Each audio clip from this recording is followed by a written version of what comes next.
এই দেশ আউলিয়া কেরামের দেশ, এই দেশ বাবা শাহজালালের দেশ, এই দেশ বাবা শাহপুরানের দেশ।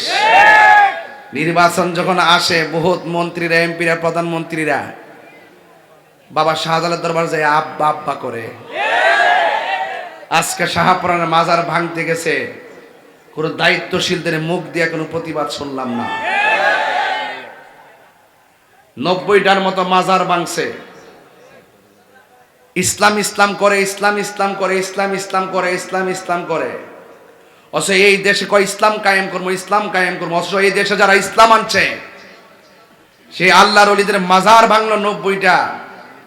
এই পর্যন্ত কোনো ইসলাম ইসলাম ইসলাম যারা করে তাদের জবান থেকে একটা তীব্র নিন্দাও পেলাম না, প্রয়োজনে ব্যবস্থার প্রস্তাবনাও পেলাম না। তার মানে বুঝতে হবে তারা গোপনে গোপনে এই মাজারগুলো ভাঙাইছে। কথা ঠিক কিনা বলেন? এখন আর কোনো কথা নাই, আমাদেরকে মাজার প্রতিরোধ কমিটি করতে হবে, মাজার প্রতিরোধ কমিটি করতে হবে। যে হাত দিয়ে মাজারে ভাঙবে সেই হাত ভেঙে টুকরা টুকরা করে দিতে হবে। ঠিক কিনা বলেন? এই দেশ আল্লাহর ওলির দেশ। তুমি চলে যাবে, তুমি চান্দু চলে যাইবা। বাবা শাহজালাল ছিল, শাহজালাল আছে। ওই শাহপুরানের আদর্শে উজ্জীবিত হতে পারলে এই দেশ সার্বভৌমত্ব রক্ষা হবে, এই দেশের ইসলাম সুরক্ষা হবে, অপশক্তি দাফন হবে। হাত ধরে বলো ঠিক কিনা বলো?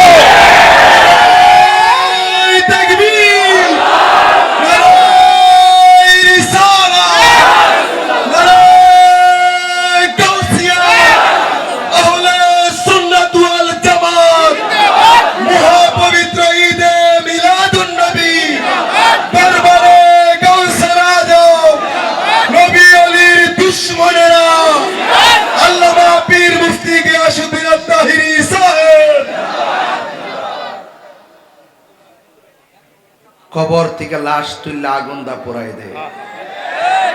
এখন বাংলাদেশ দেখছি আমরা, যে দেশে ওলি আল্লাহ না আসলে আমরা মদিনা আর ইসলাম পেতাম না, সেই ওলি আল্লাহর মাজারকে ভেঙে দেশে কোন বাংলাদেশ আমরা দেখছি। It's must be regretted. অত্যন্ত পরিতাপের বিষয়।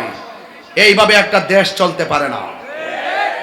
মধুর মধুর কথা কন আর পূজা মণ্ডপে যায়া হিন্দুদেরকে ডিস্টার্ব করন। কথা কন ঠিক না বেড়ে?